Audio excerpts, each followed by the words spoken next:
ಪ್ರಶ್ನೆ ನೀವು ಕೇಳಿ, ಪ್ರಶ್ನೆ ಕೇಳಿಸುತ್ತೆ, ಉತ್ತರ ಮಾತ್ರ ನೆಕ್ಸ್ಟ್ ಒನ್ ಮೋರ್ ಟೈಮ್. ನನಗೆ ಫಸ್ಟ್ ಲಲಿತಾ ಸಹಸ್ರನಾಮ ಏನು ಅಂತಾನು ಗೊತ್ತಿರಲಿಲ್ಲ. ನಾನು ಒಂದ್ಸಲ ಇಲ್ಲಿ ಬಂದಾಗ ಲಲಿತಾ ಸಹಸ್ರನಾಮ ಹೇಳುವಾಗ ತುಂಬಾ ಅಟ್ರಾಕ್ಟ್ ಆಗ್ಬಿಟ್ಟೆ.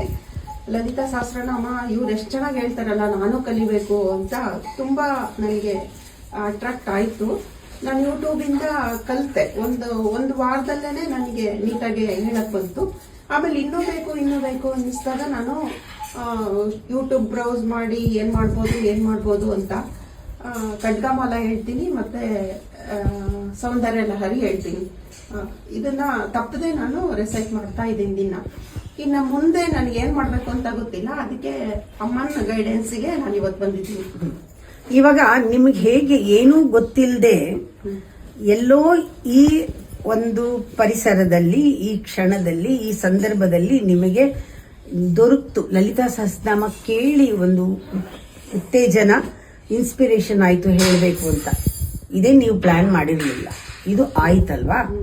ಹೀಗೆ ಜೀವನದಲ್ಲಿ ನಾವು ಒಳ್ಳೆ ಸಂಸ್ಕಾರವಂತರಾಗಿದ್ರೆ, ಅಥವಾ ನಮಗೆ ಟೈಮ್ ನಿಜವಾಗ್ಲೂ ಒಂದು ಯೋಗ ಅನ್ನೋದು ಗಳಿಗೆಗಳು ನಮ್ಮ ಒಂದು ಗುಣ, ನಮ್ಮ ಸ್ವಭಾವದ ಮೇಲೆ ಅದು ಹೋಗುತ್ತೆ. ನಾವು ಒಂದು ಲೈನಲ್ಲಿ ನಮ್ಮ ಆಲೋಚನೆಗಳೆಲ್ಲ ಚೆನ್ನಾಗಿದ್ದಾಗ, ಮೂಡ್ ಚೆನ್ನಾಗಿದ್ದಾಗ ಒಳ್ಳೆ ಸಂದರ್ಭಗಳ ಸೃಷ್ಟಿ ಆಗ್ತಾ ಬರುತ್ತಲ್ಲ. ಹಾಗೆ ಇವಾಗ ನೀವೇನ್ ಮಾಡಿದ್ರಿ, ಅದನ್ನ ತಗೊಂಡ್ರಿ. ತುಂಬಾ ಜನ ಹಂಗೆ ತಗೊಳ್ಳಲ್ಲ. ನೀವು ಸೀರಿಯಸ್ ಆಗಿ ತಗೊಂಡ್ರಿ, ಅದು ನಿಮ್ಮ ಒಂದು ಪುಣ್ಯ. ಅದನ್ನ ಓದಕ್ ಶುರು ಮಾಡಿದ್ರಿ, ಕೇಳಕ್ ಶುರು ಮಾಡಿದ್ರಿ. ಇವಾಗ ಶುರು ಮಾಡಿದೀನಿ ಅಂತ ಹೇಳ್ತೀರ. ಇಲ್ಲಿ ಮುಂದುವರಿಯೋದು ಏನಿಲ್ಲ. ಎಲ್ಲ ತುಂಬಾ ಜನ ತಪ್ಪು ತಿಳ್ಕೊಂಡಿದ್ದಾರೆ. ಇನ್ನು ಮುಂದೆ ಏನು ಇಲ್ಲ. ಹಿಂದೆ ಇರಲಿಲ್ಲ, ಇವಾಗ ಸಿಕ್ತು, ಮುಂದೆ ಏನಿಲ್ಲ. ಒಂದು ಮಾತ್ರ ನಿಜ, ಪ್ರತಿಯೊಂದು ನೀವು ಕಲ್ತಿರೋದು ಈಗ ಒಳಗಡೆ ದಿಕ್ಕನ್ನು ತೋರಿಸ್ತಾ ಇದೆ. ಒಂದೇ ದಿಕ್ಕಿರೋದು, ಮುಂದಿಲ್ಲ ಹಿಂದಿಲ್ಲ, ಆದರೆ ಒಳಗಡೆ ಹೋಗೋ ದಿಕ್ಕು. ಆಗ ನಿಮ್ಮ ನಿಜವಾದ ಸ್ಪಿರಿಚುವಲ್ ಜರ್ನಿ ಲಲಿತಾ ಸಹಸ್ರನಾಮದಿಂದಲೇ ಪ್ರಾರಂಭ ಆಗುತ್ತೆ. ನೀವಿಷ್ಟು ದಿನ ಏನೇ ಹೊರಗಡೆ ಯಾತ್ರೆಗಳಿಗೆ ಹೋಗಿದ್ದಿರ್ಬೋದು, ಸ್ನಾನಗಳು ಮಾಡಿರ್ಬೋದು, ಜಪ ತಪ ಮಾಡಿರ್ಬೋದು, ಎಲ್ಲವೂ ಕೂಡ ಇಷ್ಟ ಸಿಗಕ್ಕೆ ಅಷ್ಟಾಯ್ತು. ಆದ್ರೆ ಇಷ್ಟ ಸಿಕ್ಕಿದ ಮೇಲೆ ಒಂದು ಬಾಗಿಲು ತೆಗ್ದಂಗೆ. ಈಗ ಬಾಗಿಲು ತೆಗೀತು, ಸುತ್ತಿ ಸುತ್ತಿ ಸುತ್ತಿ ಸುತ್ತಿ ಈಗ ಬಾಗಿಲು ತೆಗ್ದಿದೆ. ಈಗ ನಿಮಗೆ ಒಳಗೆ ಹೋಗಕ್ಕೊಂದೇ ದಾರಿ, ಮುಂದಿಲ್ಲ ಹಿಂದಿಲ್ಲ. ಮುಂದಕ್ಕೆ ಹೋಗ್ಬಿಡ್ಬೇಕು, ಅಲ್ಲಿ ತಲುಪಿಬಿಡ್ಬೇಕು, ಅಲ್ಲಿ ಏನೋ ಆಗ್ಬಿಡುತ್ತೆ. ಏನೂ ಆಗಲ್ಲ, ತಲುಪೋದಿಲ್ಲ. ನೀವು ಇರೋದಷ್ಟೇನೆ. ಇದ್ದಾಗ ಪ್ರತಿಯೊಂದನ್ನು ಪ್ರತಿ ದಿವಸ ಮಾಡೋದನ್ನು ಇಂಟೆನ್ಸಿಟಿ ಹೆಚ್ಚಿಸ್ಕೊಳ್ಳಿ. ಕ್ವಾಲಿಟಿ ಇಂಪ್ರೂವ್ ಆಗುತ್ತೆ. ಸಹಸ್ರನಾಮದ ಕ್ವಾಲಿಟಿ, ನೀವು ಹೇಳೋ ಕ್ವಾಲಿಟಿ, ಸಹಸ್ರನಾಮದ ಕ್ವಾಲಿಟಿ ಅಲ್ಲ, ನೀವು ಹೇಳೋ ಸಹಸ್ರನಾಮದ ಕ್ವಾಲಿಟಿ ನಿಮಗೆ ಇಂಪ್ರೂವ್ ಆಗುತ್ತೆ. ಆ ಕ್ವಾಲಿಟಿ ಇಂಪ್ರೂವ್ ಆದಾಗ ಆ ಸತ್ವಗಳೆಲ್ಲ ಅದರೊಳಗಿರೋದು, ತತ್ವಗಳೆಲ್ಲ ಅದರೊಳಗಿರೋದು ನಿಮಗೆ ಸ್ಫುರಿಸುತ್ತೆ. ಇದು ಯಾರು ಹೇಳ್ಕೊಡೋದಲ್ಲ, ಸ್ಫುರಿಸಬೇಕು. ಅಷ್ಟು ಅದಕ್ಕೆ ಕೊಡಬೇಕಾಗತ್ತೆ. ಟೈಮ್ ಇರ್ಬೋದು, ನಿಮ್ಮ ಭಕ್ತಿ, ಪ್ರೀತಿ, ಶ್ರದ್ಧೆ, ತಾಯಿಗೆ ಎಲ್ಲವನ್ನ ಸಮರ್ಪಣೆ ಮಾಡಿಕೊಂಡು ಮಗುವಾಗಿ, ಅಹಂಕಾರ ಇಲ್ಲದೆ ಮಗುವಾಗಿ ಆ ತಾಯಿನ ಕರೀರಿ, ಒಲಿಸ್ಕೊಳ್ಳಿ, ಪ್ರೀತಿಸಿ, ಹೇಳೋದನ್ನೇ ಪ್ರೀತಿಸಿ, ಅವಳ ನಾಮಗಳನ್ನು ಪ್ರೀತಿಸಿ. ಆವಾಗ ಅವಳು ಕರೀರಿ. ಅದನ್ನು ನಾಮ ಹೇಳುವಾಗ ತಾಯಿನ ನಿಜವಾಗ್ಲೂ ಕರೀರಿ, ಹತ್ರ ಬಾ ಅಂತ.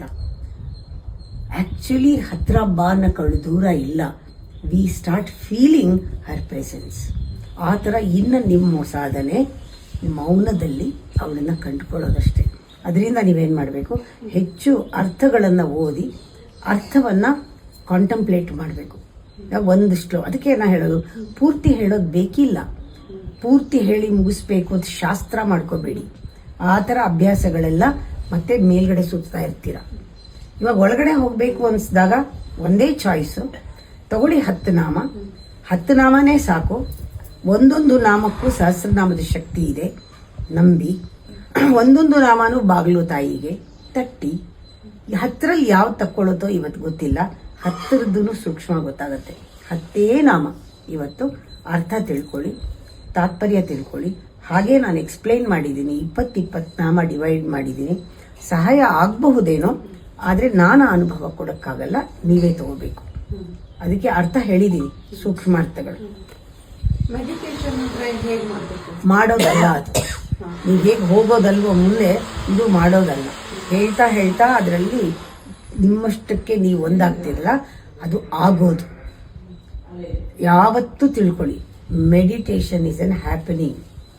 You have to open up for that. You have to give space for that. You have to be available for that. Allow yourself to that. That which you have chosen. ನೀವು Sahasranama choose ಮಾಡ್ಕೊಂಡಿದ್ದೀರಾ, ಅದಕ್ಕೆ ನಿಮ್ಮನ್ನು ಕೊಟ್ಕೊಂಡು ಧ್ಯಾನ ಆಗತ್ತೆ. ಅದು ನಿಮ್ಮ ಮೇಲೆ ಕೆಲಸ ಮಾಡಕ್ ಶುರು ಮಾಡುತ್ತಲ್ಲ, ಅದು ಧ್ಯಾನ ಆಗ್ತಾ ಹೋಗುತ್ತೆ. ಅದು ಕೆಲಸ ಮಾಡ್ಬೇಕು ನಿಮ್ಮ ಮೇಲೆ, ನೀವು ಅದ್ರ ಮೇಲೆ, ಅದು ನಿಮ್ಮ ಮೇಲೆ. ಸೊ ಲಲಿತಾ ಸಹಸ್ರನಾಮ ರಿಸೈಟ್ ಮಾಡಿದ್ರೆ ಸಾಕು ಅಂತ ಹೇಳ್ತೀವಿ. ಬರೀ ರಿಸೈಟ್ ಮಾಡೋದಲ್ಲ, ಯಾವ ತರ ರಿಸೈಟ್ ಮಾಡ್ತೀರಾ, ಎಷ್ಟು ಫೀಲ್ ಮಾಡ್ತೀರಾ, ಎಷ್ಟು ಅದ್ರ ಮೇಲೆ ನಿಮಗೆ ಪ್ರೀತಿ ಬರುತ್ತೆ, ದಟ್ ಕ್ವಾಲಿಟಿ ಇಂಪ್ರೂವ್ಸ್. ಪ್ಯೂರ್ ಆಗುತ್ತೆ ಅದು ಬರ್ತಾ ಬರ್ತಾ. ತಾನೇ ಏಕಾಗ್ರತೆ ಜಾಸ್ತಿ ಆಗುತ್ತೆ. ನೀವು ಒಂದಿನ ಹೇಳ್ದಿರುವ ತಾಯಿನೇ ಬಂದು ಜ್ಞಾಪಿಸ್ತಾಳೆ, ಹೇಳ್ತಾಳವಳು, ಅವಳು ಹೇಳಕ್ ಶುರು ಮಾಡ್ತಾಳೆ, ನಮಗ್ ಕೇಳಿಸುತ್ತೆ. ಈ ತರ ಎಲ್ಲ ಅನುಭವಗಳಾಗುತ್ತೆ. ಬಿಕಾಸ್